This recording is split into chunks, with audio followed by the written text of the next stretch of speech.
Hello everyone guys, am I audible to you? अगर मेरी आवाज और मेरा कैमरा दोनों क्लियर हैं तो write C L in the chat box. अगर आप मुझे सुन पा रहे हैं और मुझे देख भी पा रहे हैं then write C L in the chat box. Yes, am I audible to you guys? Okay, C L C L C L. चलिए चलिए चलिए, तो इस सेशन की शुरुआत करते हैं। पिछला, जैसे कि अधिकतर लोगों ने लास्ट वेबिनार भी अटेंड किया था, that was regarding family loss और and special reference to domestic violence act, है ना। तो आज जो हम टॉपिक लेने वाले हैं दैट इज 125 ऑफ सीआरपीसी। 125 से 128 ऑफ सीआरपीसी में जो प्रोविजन दे रखे हैं मेंटेनेंस से रिलेटेड, उसके ऊपर चर्चा करेंगे, उसी को डिटेल में समझेंगे। रिकवरी कैसे हो सकती है वो सारी चीजों को ध्यान से समझेंगे, है ना। डिटेल रहेगा थोड़ा टॉपिक। एक जो है इसको माइक्रोस्कोपिक नजर से देखने की कोशिश करेंगे, जितना ज्यादा डिटेल हो सके उतना ज्यादा। अच्छा, मैं आप में से रिक्वेस्ट करूंगा कि प्लीज आप अपना एक कोई भी पर्सन जो है अपना माइक ओपन करिए और कुछ बोल के बताइए, ताकि मुझे ये क्लियर हो सके कि मैं तो मेरी आवाज तो आप तक पहुंच रही है, लेकिन क्या आपकी आवाज भी मुझ तक आ पा रही है ना। तो प्लीज अपना माइक ओपन करके अपना इंट्रोडक्शन दीजिए। एनीवन? Hello, कम sir. से My name is Harsh Kumar Agarwal जी, बोलिए साहब। Harsh Kumar Agrawal, and I am a practicing advocate in Delhi. Okay, great, great, great. You have enrolled in which year? I have enrolled in 2021, June 2021, but I Okay, start okay, practicing okay. in April 2022. Okay okay, very good very good. Welcome to this profession, है ना। चलिए, तो आज का session हम चालू करते हैं। स्पेशल आज माइक्रोस्कोपिक वे में हम देखेंगे सेक्शन 125 से लेके तो 128 तक। अच्छा, ये जो आज का वेबिनार है it is a supplementary webinar to the main webinar और बूट कैंप, जिसका रिकॉर्डिंग हमने अपनी वेबसाइट पे अपलोड करा है। अगर आप में से किसी ने वो नहीं देखा है तो इस सेशन को अटेंड करने के बाद उसे देख लीजिएगा, है ना। पहले ये देखिए या पहले बाद में उसे देखे, या पहले उसे देख रखा है बाद में इसे देख रहे हैं, उससे फर्क नहीं पड़ेगा। उसके अंदर हमने स्पेसिफिकली जुरिस्डिक्शन समझाया है, आपका फैमिली कोर्ट का, फिर डिस्ट्रिक्ट जज का। फैमिली मैटर्स में अगर डिस्ट्रिक्ट जज का जुरिस्डिक्शन है तो वो, फैमिली कोर्ट का जुरिस्डिक्शन समझाया है, डिस्ट्रिक्ट कोर्ट या डिस्ट्रिक्ट जज या एडीजी लेवल के जो जजेस होते हैं उनका जुरिस्डिक्शन भी समझाया है, और साथ में 125 सीआरपीसी के अंतर्गत या अदरवाइज जेएमएफसी का भी जुरिस्डिक्शन समझाया है कि जेएमएफसी को कब कब जुरिस्डिक्शन रहेगा। और उसका मुख्य रूप से मैं एक और बार आपसे रिपीट कर दूंगा, क्योंकि बहुत से लोग हमारे साथ नए जुड़े हैं, तो उनके लिए मैं आपको फिर से एक बार एक्सप्लेन कर दूंगा कि अगर आपका एरिया स्टेट गवर्नमेंट ने कोर्ट फीस के ये सॉरी फैमिली कोर्ट के अंतर्गत जो है डिक्लेयर करके रखा है, नोटिफाई करके रखा है, if it is a notified area under family court act, then आपको फैमिली कोर्ट में जाना पड़ेगा। अदरवाइज आपको जेएमएफसी कोर्ट के पास जाना पड़ेगा, या फिर आपको आप डिस्ट्रिक्ट जज के पास जाना पड़ेगा, अकॉर्डिंग टू किस एक्ट में आप जा रहे हैं उसके अकॉर्डिंगली। तो जिसने वो वेबिनार, इसके पहले का जो बूट कैंप हमारा हुआ है वो नहीं अटेंड किया है किसी कारण से, तो सबसे पहले उसे देख लीजिएगा। ये वेबिनार खत्म होने के बाद में आपको समझ में सब आएगा, और मैं डिटेल में इसमें भी उसको इन्वॉल्व करने की कोशिश फिर से करूंगा, है ना। चलिए शुरू करते हैं। मैं आपको सबसे पहले ले चलता हूं हमारे बैरक पर, है ना। ये मैंने बैरक खोल रखा है, सेक्शन 125 ऑफ सीआरपीसी, है ना। तो सबसे पहले इसके बारे में बात करते हैं। इसके अंदर कौन कौन मेंटेनेंस क्लेम कर सकता है? कैन एनीवन टेल कौन कौन कर सकता है? माइक खोल के आप बोल सकते हैं। You are free to open your mic and say anything. So only women can file. Only women can. Okay okay, किसका आंसर था ये? नाम बता के फिर अपना आंसर दीजिए ताकि सब So लोग सुन सकें। so हाँ, Shambhavi. संभवी जी का आंसर है ना। चलिए, मैं इसके अंदर एड ऑन करना चाहूंगा। इसके अंदर सिर्फ विमेन जो है वो नहीं क्लेम कर सकती, इसके अंदर 3 लोग क्लेम कर सकते हैं। इसके अंदर वाइफ क्लेम कर सकती है, इसके अंदर चिल्ड्रन कर सकते हैं, और इसके अंदर पेरेंट्स कर सकते हैं। अगर पेरेंट्स में फादर हैं और फादर अगर जो है क्लेम करना चाहते हैं तो वो भी कर सकते हैं, है ना। फादर तो मेल भी हो सकते हैं, पेरेंट्स में mother and father both are inclusive, है ना। तो father can also be a person who is seeking maintenance under section 125 CRPC. समझ में आया है यहां तक? राइट, आया इन द चैट बॉक्स अगर यहां तक समझ में आया है तो। इस सेक्शन में जब आप मेंटेनेंस क्लेम करते हैं तो 2-3 रेक्विसाइट कंडीशंस हैं जिसको आपको फॉलो करना है ना। पहली कंडीशन ये है कि आप खुद अपने आप को मेंटेन करने के लिए सक्षम नहीं हो, है ना, इनकॉम्पिटेंसी, इनकॉम्पिटेंट हो आप खुद को मेंटेन करने के लिए, ये आपको बताना पड़ेगा। अगर आप ये नहीं बताते हैं, इन दैट केस आपको मेंटेनेंस नहीं मिलेगा। You should be a incompetent person to maintain your own. अगर आप नहीं हैं ऐसे, इस कैटेगरी में नहीं फाइल करते रहते हैं, तो आपको मेंटेनेंस नहीं मिलेगा। दूसरी चीज, कहीं ना कहीं एक और थॉट आता है कि इक्वल, मतलब इक्वल स्टेटस से रहने का अधिकार, तो वो बिल्कुल वो इसके अंदर कवर है। हस्बैंड के इक्वल स्टेटस से आपको रहने का अधिकार ये एक्ट आपको देता है। अच्छा, इसके अंदर जो चिल्ड्रन है वो किस प्रकार के कवर होते हैं, कौन कौन, क्या कोई इलेजिटिमेट चाइल्ड इस एक्ट में कवर होगा? अगर होगा तो राइट आई, और सॉरी यस वाई, एंड अगर नहीं तो write no, NO in the chat box. क्योंकि सेक्शन 2 बोलता है, सेक्शन क्लॉज बी बोलता है कि लेजिटिमेट और इलेजिटिमेट माइनर चाइल्ड दोनों ही इसमें कवर्ड है, दोनों ही इसमें कवर्ड है ना। वेदर मैरिड और नॉट, अगर डॉटर है और उसकी मैरिज भी हो जाती है और वो माइनर है तो उस कंडीशन में भी वो कवर हो जाएगा, है ना, उसको भी मेंटेनेंस देना पड़ेगा। देन अगर कोई पर्सन ऐसा है जो फिजिकली डिसेबल्ड है, मेंटली एबनॉर्मल है ना, तो उन सारी कंडीशंस में आप जो है ये कर सकते हैं, क्या कहते हैं, मेंटेनेंस उसको मेजर होने के बाद भी देना पड़ेगा। अगर मेजर हो जाते हैं उसके बाद भी मेंटेनेंस देना पड़ेगा, अगर फिजिकल या मेंटल एबनॉर्मेलिटी इस प्रकार की है कि वो खुद अपना जीवन यापन नहीं कर सकता। But means if that person is unable to earn by himself to live the livelihood, if he is a physically or mentally abnormal, then in that case, even if he is or she is a major, then also it is a liability of father to maintain them, है ना। अच्छा, इसके अंदर एक और चीज है, वो ये है कि हस्बैंड के पास भी सोर्सेस होने के बाद कि वो मेंटेनेंस दे सके और उसके बाद भी वो रिफ्यूज करता है, देन यू कैन क्लेम। इसकी ओपनिंग वर्ड से, if any person having a sufficient means neglects और रिफ्यूज टू मेंटेन, है ना, तो अगर नेग्लेक्ट करता है और रिफ्यूज करता है then you can claim. But in many cases the honourable supreme court has said, and even specially Madhya Pradesh high court has said that even if you are a beggar, even if a male, if a husband is a beggar, then it is then also it's his duty to maintain the wife को maintain करना उसकी फिर भी duty होगी। How many of you got it right? G I in the chat box. अगर यहां तक आपको समझ में आ गया हो कि मैं क्या कहना चाहता हूं, then write G I in the chat box.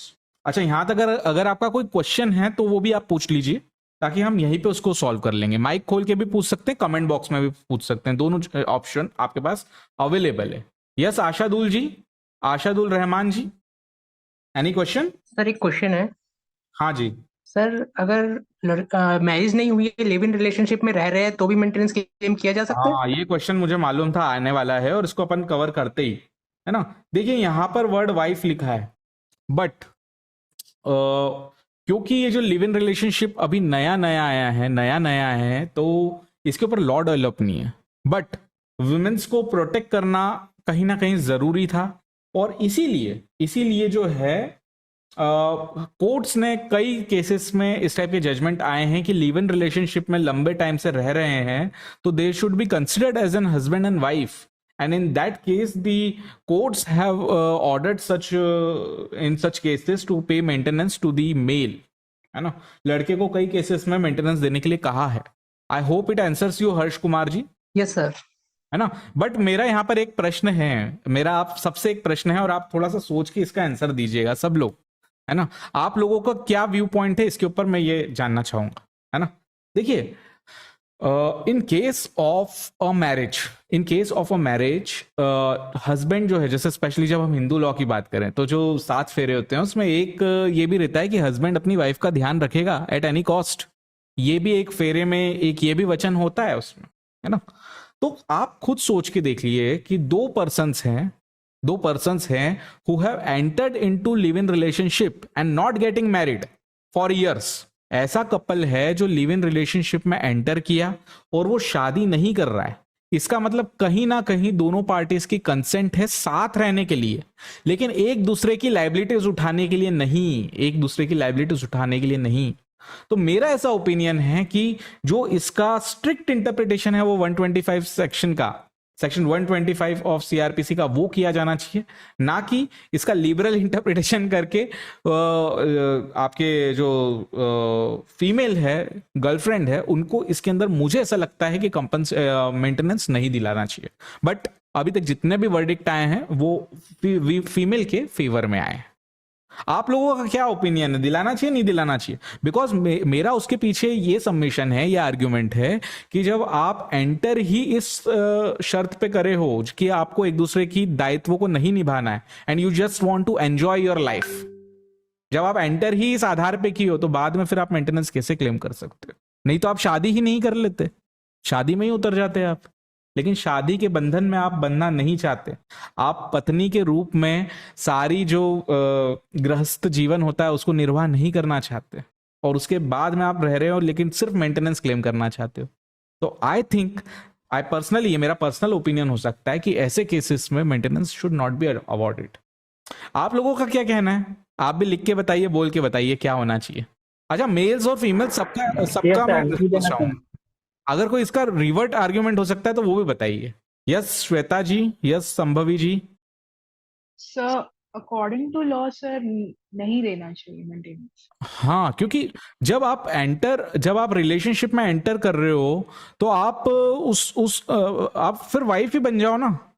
Y you are not getting married, अगर यही सिचुएशन है तो, है ना? Exactly sir.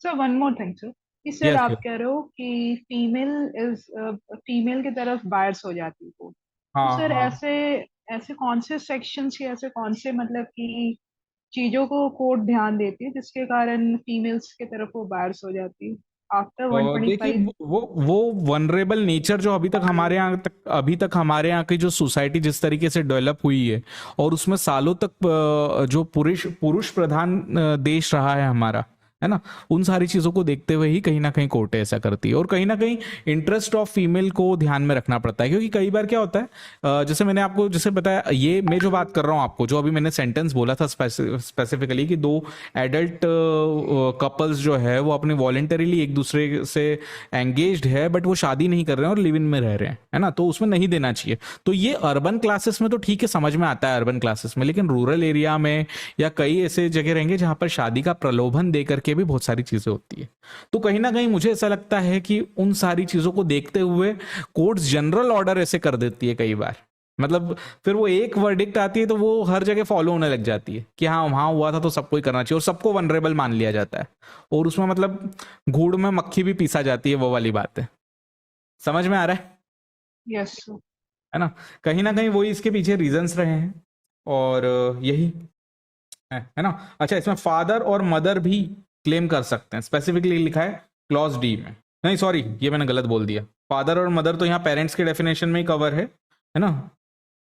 Maintain his father and mother, हाँ ये भी सही है, फादर एंड मदर भी इसके अंदर यहाँ कवर्ड है, इसके डी क्लॉज में, है ना।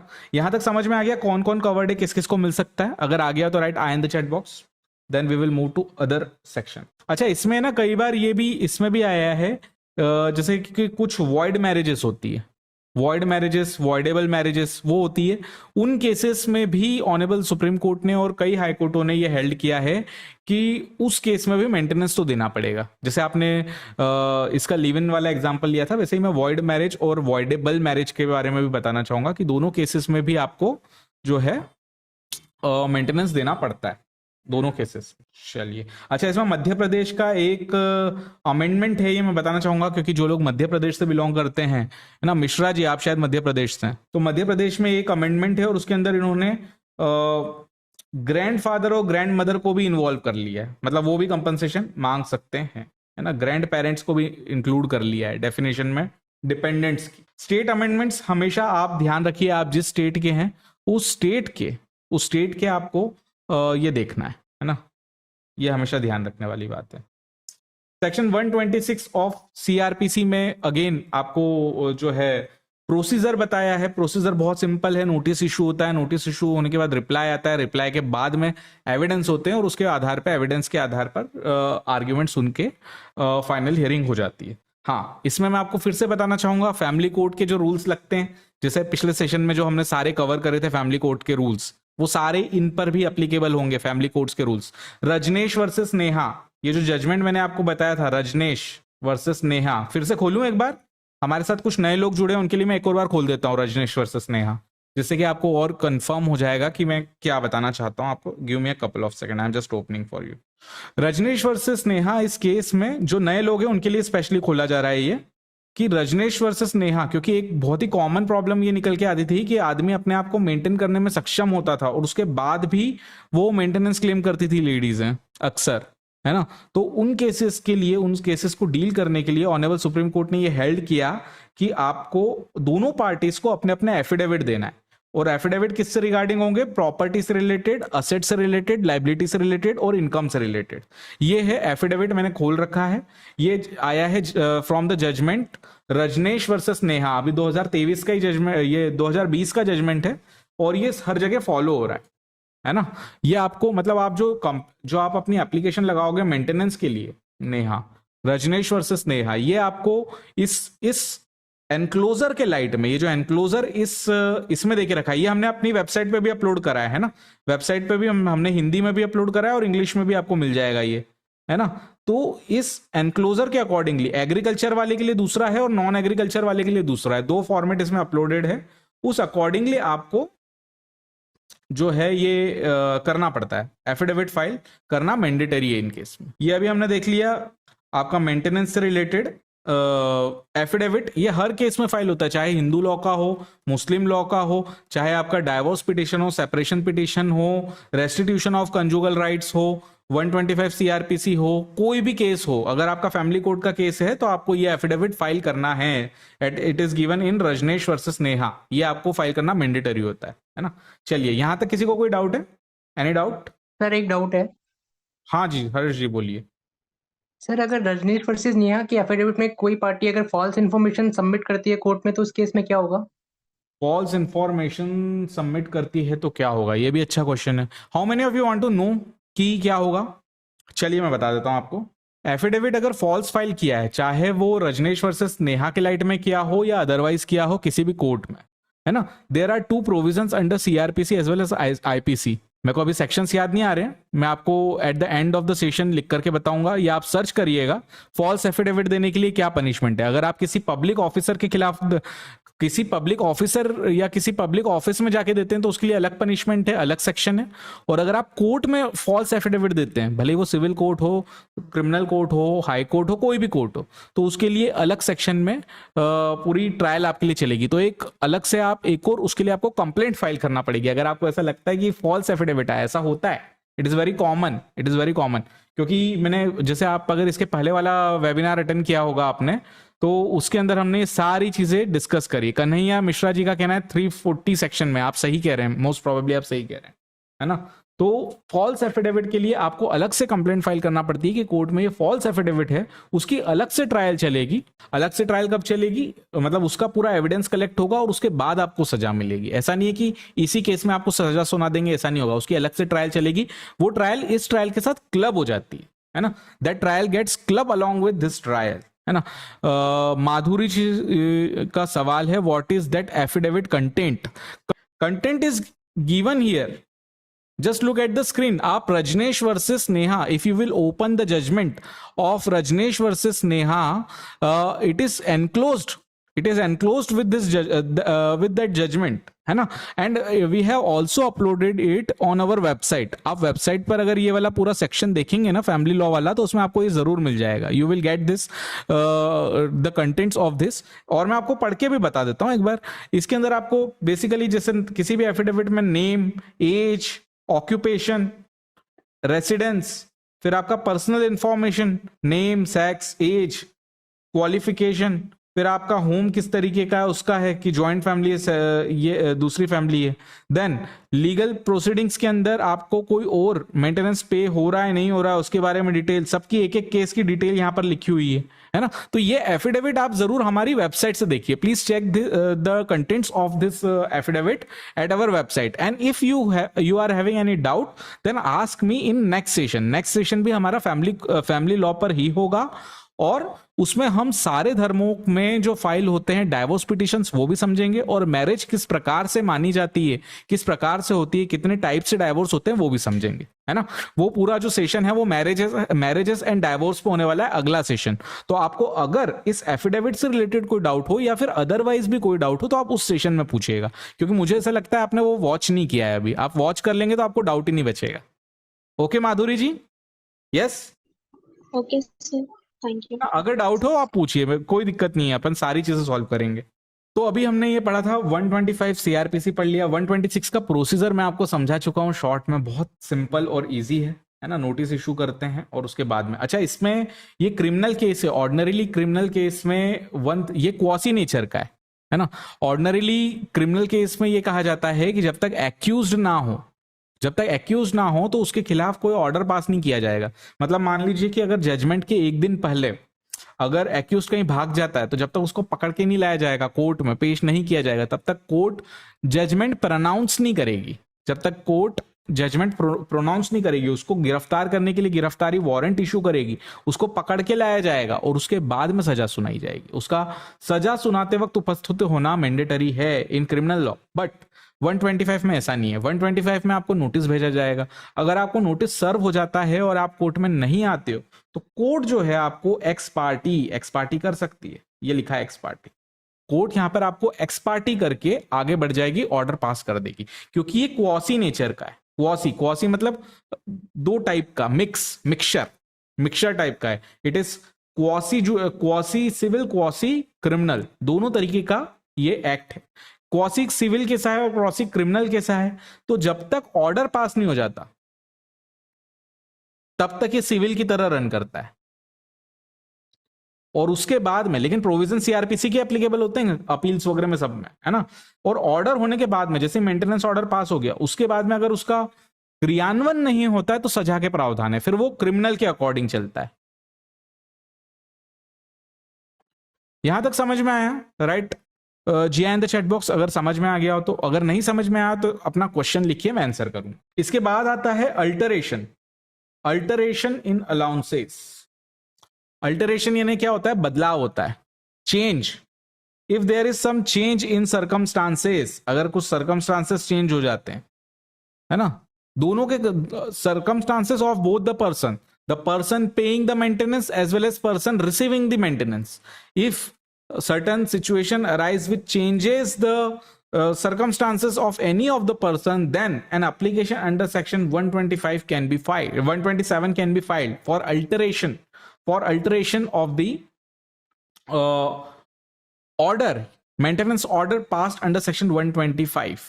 इसका शायद अभी ड्राफ्ट 127 की एप्लीकेशन कैसे फाइल होती है, इसका ड्राफ्ट अभी हमारे वेबसाइट पर अपलोडेड नहीं है, लेकिन मैं जल्द से जल्द जो है इसे अपलोड करूंगा। अच्छा, मैं आपसे एक रिक्वेस्ट करना चाहूंगा सभी लोगों से कि आपको कोर्स में जो चीजें कम लग रही है ना, कि ये नहीं है, ये नहीं है, ये नहीं है, आप मुझे पर्सनली टेक्स्ट करिए। आप मुझे टेक्स्ट करिए कि सर इसे ऐड करिए, इसे ऐड करिए, हम उसे ऐड करेंगे।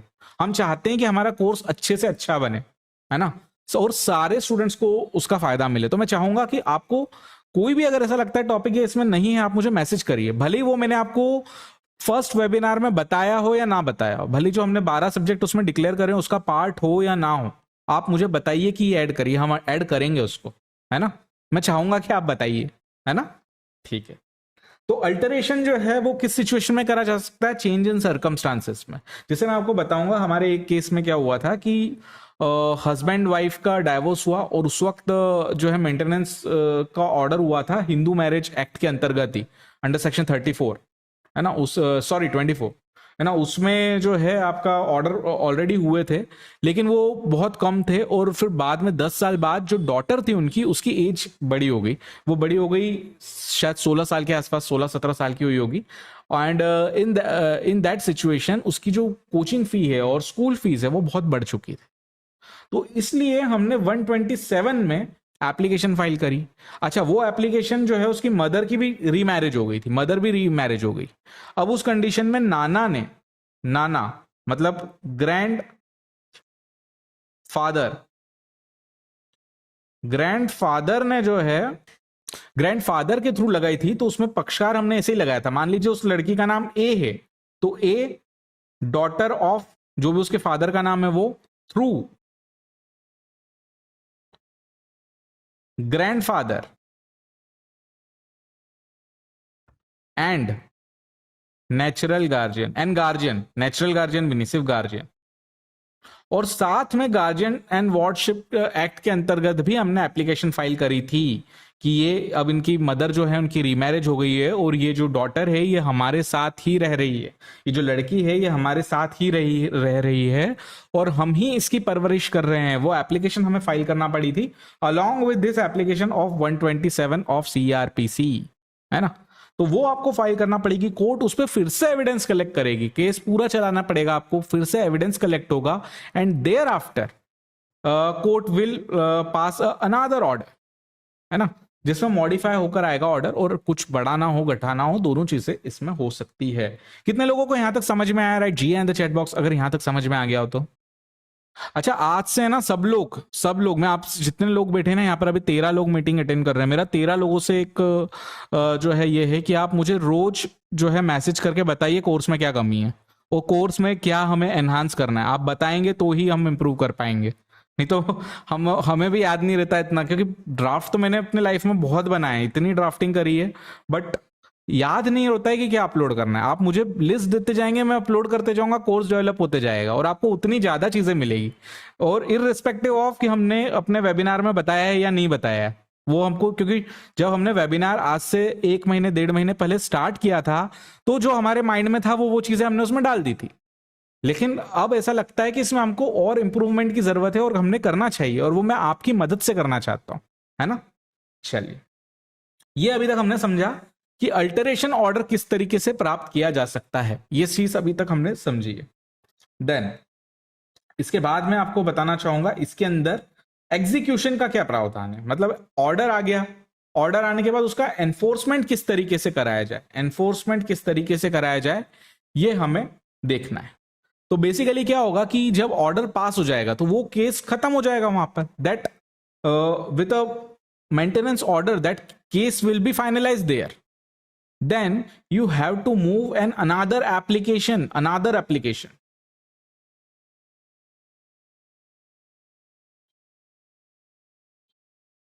For enforcement of that order, आपको एक अलग से अर्जी फाइल करना पड़ेगी under section 128 of CRPC for recovery of that order. That this order was passed by so and so court on so and so date, and the husband is not paying the maintenance even after he is able to pay, he is not paying. इस type की आपको एक अर्जी अलग से लगाना पड़ेगी, and in that court will order that either you पे और गो टू जेल, है ना। कोर्ट उसके अंदर ये देखेगी कि क्या सही में अमाउंट जमा हुआ है नहीं हुआ है, और उस आधार पर उसे जेल भेज देगी, है ना। उसके अंदर एविडेंस कोई बहुत ज्यादा होता नहीं, उसमें एविडेंस नहीं होता, उसमें सिर्फ आपको आपने पेमेंट करा है या नहीं करा है सिर्फ इतना बताना है, आपको बाकी चीजें इसमें नहीं बताना है।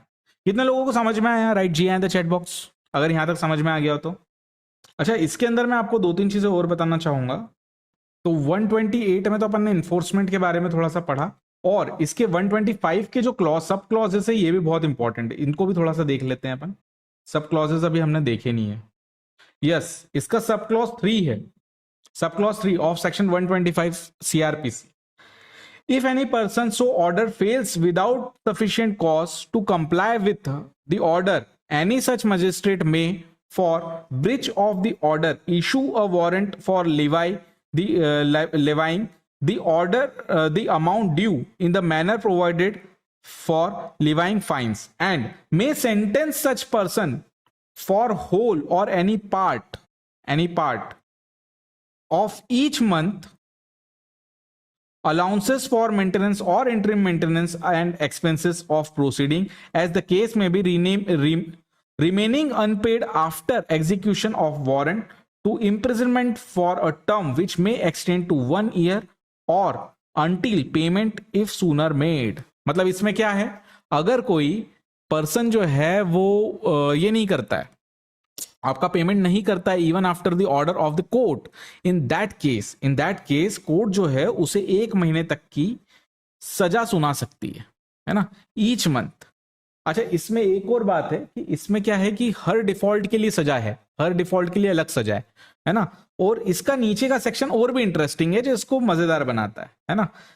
दैट ये प्रोविजो बहुत इंपॉर्टेंट है, क्योंकि कई बार क्या होता है कि कोर्ट ऑर्डर कर देती है कि मेंटेनेंस आपको देना है, उसके बाद में ना वाइफ भी सो जाती है, कि अरे ऑर्डर तो आ गया है, अब अपने पास पैसा आ जाएगा, ऑटोमेटिक आ जाएगा. उनको पता ही नहीं होता है कि एग्जीक्यूशन के लिए अलग से केस फाइल करना पड़ेगा, और वो एग्जीक्यूशन के लिए केस ही नहीं लगाते.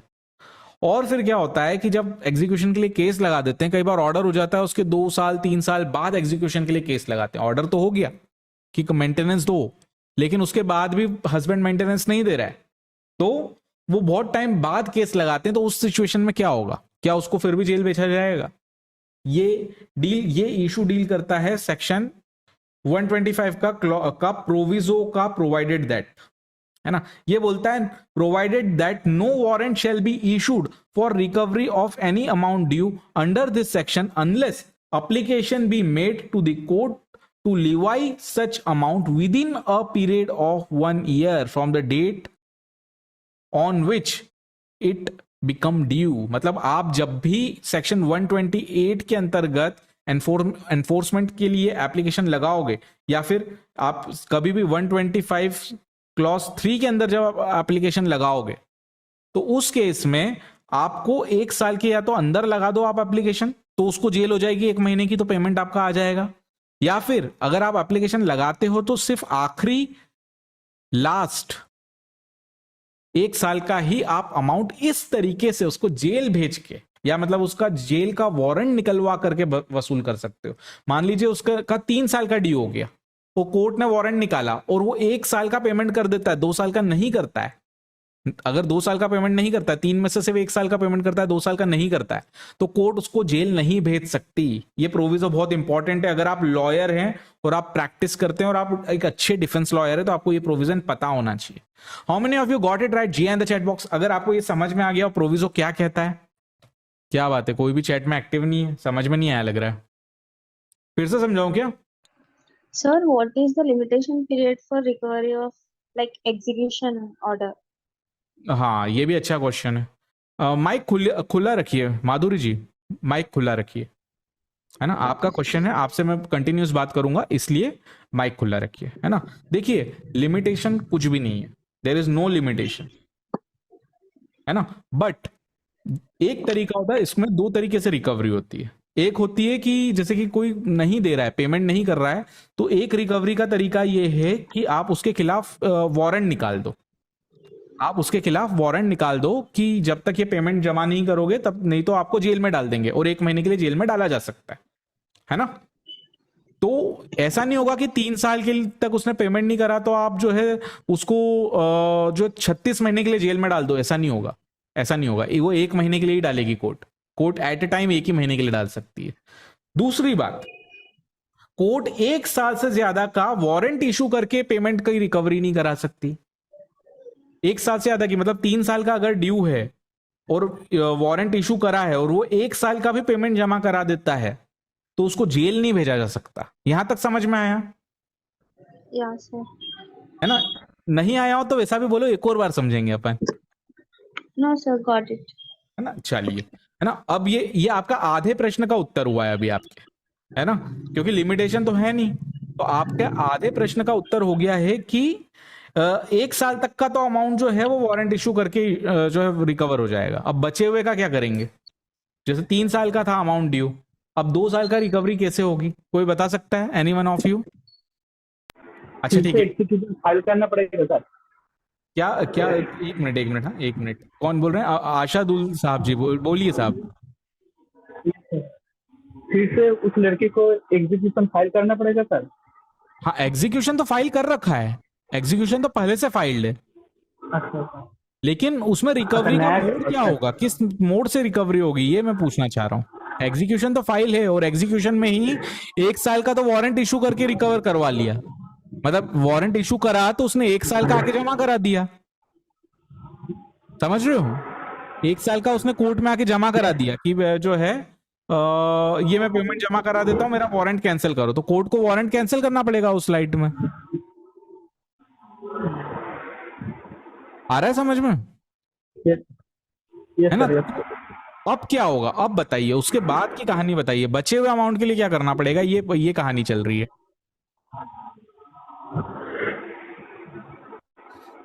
चलिए मैं बताता हूं। सिर्फ जेल चले जाने से, अच्छा ऐसा होगा क्या कि अगर आदमी जेल चले गया तो अमाउंट जो है वो उससे रिकवर नहीं होगा, ऐसा होगा क्या? अगर आदमी बोले नहीं मैं तो पेमेंट नहीं दूंगा, मैं तो जेल चले जाऊंगा। ऐसे यूट्यूब पे भी वीडियो देखे होंगे आपने हाई कोर्ट के, कि हाई कोर्ट में जो है हस्बैंड आके बोलता है मेरे को जेल भेज दो, मेरे को मेंटेनेंस तो नहीं देना है। तो ऐसा चलेगा क्या? नहीं चलेगा सर। हाँ, बाकी लोग भी आंसर दीजिए। No yes, sir, no, no, no, yes, बताइए क्या होगा। No sir, no sir, no नहीं चलेगा। है ना? तो इसका आंसर नो है। और जो बचा हुआ अमाउंट है वो कोई भी क्रिमिनल कोर्ट जिस तरीके से पेनल्टी रिकवर करती है उस मैनर में रिकवर कर सकती है, चाहे उसके लिए प्रॉपर्टी को सीज करना पड़े, उसको ऑक्शन करना पड़े, वो सारे राइट्स कोर्ट के पास अवेलेबल रहेंगे, है ना? इसके ऊपर मैं आपको एक जजमेंट दिखाना चाहूंगा, ये जजमेंट आप जरूर नोट करिएगा।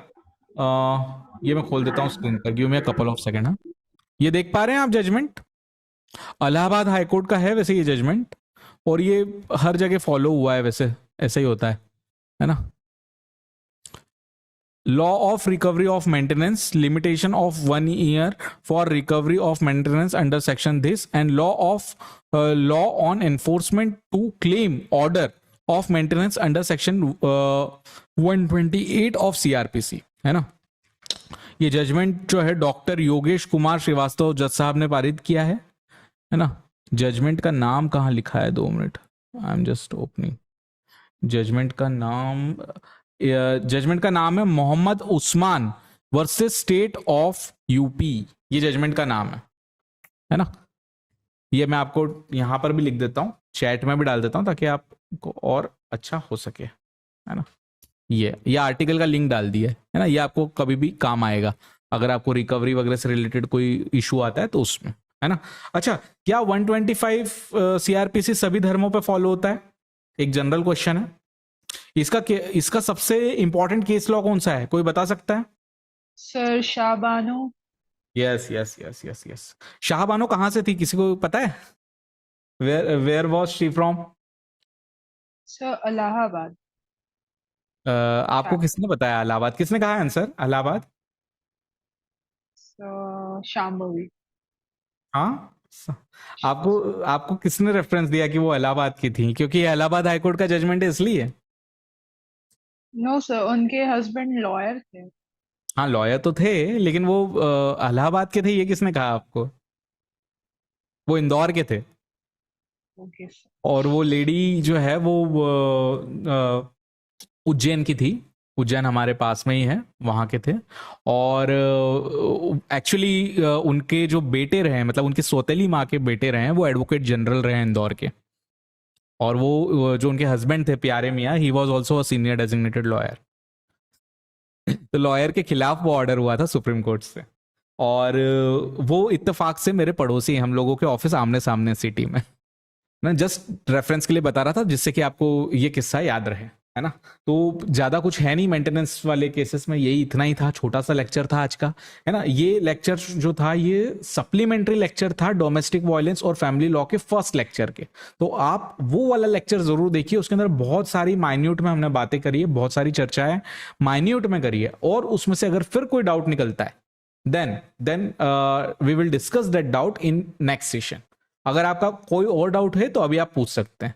यस, आशादुल रहमान जी, मैं आपसे बात करना चाहूंगा क्योंकि आप अभी नए जुड़े हैं। Yes sir, yes sir. है ना? आपका कोई और डाउट है? नहीं सर, नहीं। नहीं है ना? इसके पहले वाला वेबिनार जरूर देखिएगा। इसके पहले वाला वेबिनार देखना, उसमें बहुत सारी डिटेल में चर्चा हुई है जो कि इस वेबिनार में हमने नहीं ली है, क्योंकि वो रिपीट होता, सेशन रिपीट हो जाता है, इसलिए इसमें कवर नहीं किया। उसकी रिकॉर्डिंग जरूर देखिए और नेक्स्ट सेशन में उस पर क्वेश्चन पूछिएगा, है ना? अच्छा। ओके। सर मेरा और एक डाउट है। कामर जी, आपसे बात करना चाहूंगा। Hello sir. हाँ सर, तो बाकी जो 2 साल का रिकवरी है वो प्रोसेस कैसा है? हाँ, मैंने बताया ना, पेनल्टी के द्वारा रिकवर होगा। जिस तरीके से कोर्ट पेनल्टी, किसी भी क्रिमिनल केस में पेनल्टी रिकवर कर सकती है सीआरपीसी के अंतर्गत, उस तरीके से फिर से वही केस अटैचमेंट वगैरह, वो वाली पूरी प्रोसेस है, अटैचमेंट और फिर ऑक्शन और वो जो चीजें होती है ना, वैसे होगा। जैसे फाइन को फिर से केस जिस करना पड़ेगा ना, उसमें से आएगा सर?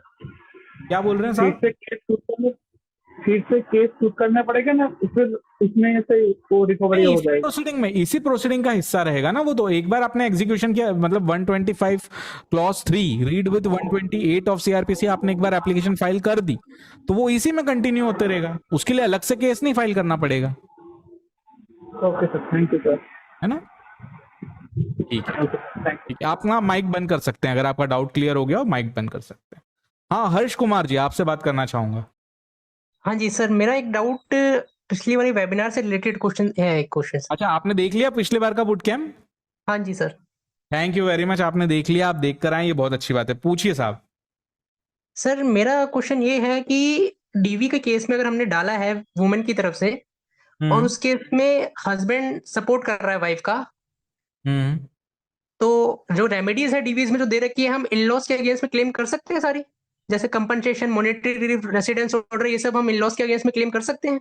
हाँ, ये क्वेश्चन अच्छा है इनका, बहुत बिल्कुल वाजिब क्वेश्चन है, क्योंकि सर ये बहुत प्रैक्टिकल वाजिब क्वेश्चन है और क्वेश्चन इस है। केस से मैं डील कर रहा लेकिन हूँ। ये देखिए, इसमें ना सारा खेल एविडेंस का है, क्योंकि ना यहाँ पर ना दो धारी तलवारें हैं। दो धारी तलवारें मैं आपको बताना चाहूंगा किस तरीके से, है ना।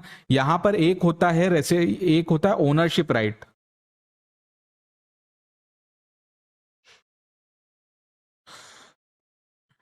मान लीजिए ससुर की प्रॉपर्टी है ना। अब ससुर अपने मैरिड बेटे को उस घर में रखना चाहे या ना रखना चाहिए, उनका डिस्क्रिशन है। पहली बात ये उनका डिस्क्रिशन है। और वाइफ को मेंटेन करने का जो पहला ड्यूटी है, वो हस्बैंड की आती है, कि हस्बैंड की ड्यूटी की उसको कहां रखना है ना। तो उस केस में अगर वो हस्बैंड साथ दे रहा है और इस तरीके की एविडेंस आती है, तो शायद उस वाइफ को कोई रिलीफ आपके ससुराल पक्ष के खिलाफ ना भी मिले, है ना। ये सारा एविडेंस का खेल है, क्योंकि हो सकता है कि वो घर में कोई सहायता ना करती हो, अगर इसमें की एविडेंस आ जाता है तो, और हस्बैंड और वो दोनों मिल करके जो है वो पेरेंट्स को परेशान कर रहे हो, ऐसा भी हो सकता है। तो it all depends on evidence on record as well as mentality and discretion of that जज। डिस्क्रिशन ऑफ जज पे बहुत सारी चीजें डिपेंड करती है ना। I hope it answers you. Harsh Kumar ji, I am talking to you, yes sir. है ना। यहां पर ये आपका क्वेश्चन बहुत वाजिब है, लेकिन अभी आप देखना, जिस तरीके से आप ये बता रहे हो ना कि डोमेस्टिक वायलेंस का केस फाइल करा है इसमें, वैसे ही कई मतलब पेरेंट्स ने रिट पिटिशन फाइल करी है। रिट पिटिशन, बच्चों को घर से निकाला जाए हमारे, उन्होंने कब्जा कर लिया घर पे। अब ये तो दोनों, जैसे ये दोनों तो केस एक दूसरे के काउंटर केसेस हो जाएंगे उस सिचुएशन में, है ना। तो ऐसे सिचुएशन में जहां हस्बैंड एंड वाइफ दोनों मिलकर के पेरेंट्स के घर पे कब्जा करने के लिए इस टाइप की जो पिटिशंस फाइल कर रहे हैं, तो that can not be entertained, है ना। अब again everything depends on the facts available on record. Facts क्या रिकॉर्ड पे अवेलेबल है, उन पे सारी चीजें निर्भर करती है। Any other doubt? Sir dowry से रिलेटेड जो केसेस होते हैं उसमें समटाइम्स ऐसा होता है कि अगर मेल जो वो गवर्नमेंट ऑफिसर है तो उनके जॉब पे भी इश्यू होता है। जॉब पर इशू होता है, ऐसा बोलना चाह रही है? Yes sir. हाँ, देखिए, अगर जॉब पर इशू कब होगा, जब 498A का केस होगा। 498A, है ना। आईपीसी के केसेस होंगे तो होगा। आपका डोमेस्टिक वायलेंस से कोई फर्क नहीं पड़ेगा। अभी हमारे यहाँ एक सीजेएम साहब थे, उनकी वाइफ ने उनके खिलाफ लगा दिया था केस डोमेस्टिक वायलेंस, 498A का रजिस्टर्ड हो गया था उनके खिलाफ, तो, है ना। तो उस कंडीशन में 498A में हो सकता है फर्क पड़ेगा, डोमेस्टिक वायलेंस में कोई फर्क नहीं आएगा, है ना। Domestic violence basically civil quasi nature का है, लेकिन जब तक आप उसके ऑर्डर का कंप्लायंस नहीं करते, अगर कंप्लायंस नहीं करोगे तो क्रिमिनल बन जाएगा, अदरवाइज वो सिविल टाइप की रेमेडी है, सिविल नेचर की रेमेडी है ना। अगर आपका ऑर्डर का कंप्लायंस नहीं करोगे तो वो क्रिमिनल जैसा वर्क करेगा, फिर आपको जेल भी भेजा जाएगा, सब कुछ होगा। लेकिन otherwise it's a civil remedy. यहां तक का समझ में आई सारी चीजें? अगर समझ में आ गया तो write I in the chat box, अगर यहां तक समझ में आ गया तो। और कोई क्वेश्चन है तो माइक खोल के ओपनली आप पूछ सकते हैं। अच्छा, नेक्स्ट सेशन जो होने वाला है हमारा वो मैरिजेस और डाइवोर्सेस पर होने वाला है, मैरिजेस एंड डाइवोर्सेस पे नेक्स्ट सेशन, है ना। उससे जितने भी धर्म होते हैं सारे धर्मों के बारे में थोड़ी थोड़ी चर्चा करेंगे, किस तरीके से केस फाइल होते हैं वो बात करेंगे, उस पर होने वाला है नेक्स्ट सेशन, है ना। चलिए ठीक है, आज की मीटिंग खत्म करें। सर एक सजेशन है, हाँ, जैसे कि आपके कोर्स में जो ड्राफ्ट्स है वो हिंदी में है, तो ऐसा पॉसिबल हो सकता है कि जो ड्राफ्ट्स इंग्लिश में भी अवेलेबल हो जाए? Yes we are trying to do so, है ना।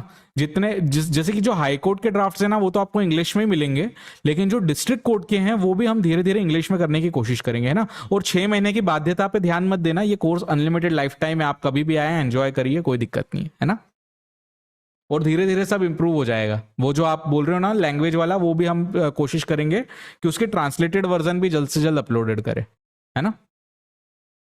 ओके ठीक है, ओके ओके चलिए, तो क्लोज करूं आज की meeting. Yes, sir. So it's thank you very much, thank you very much, Thank you, sir. है ना। मिलते हैं अगला जो मीटिंग होगा वो पर्सनल लॉ पर ही होने वाला है और मैरिजेस एंड डाइवोर्सेस पे होने वाला है। अभी तक हमने डोमेस्टिक वायलेंस देख लिया है, मेंटेनेंस देख लिया है, अभी हमें चाइल्ड कस्टडी देखना बाकी है और मैरिजेस एंड डाइवोर्सेस देखना बाकी है ना। चलिए, थैंक यू वेरी मच।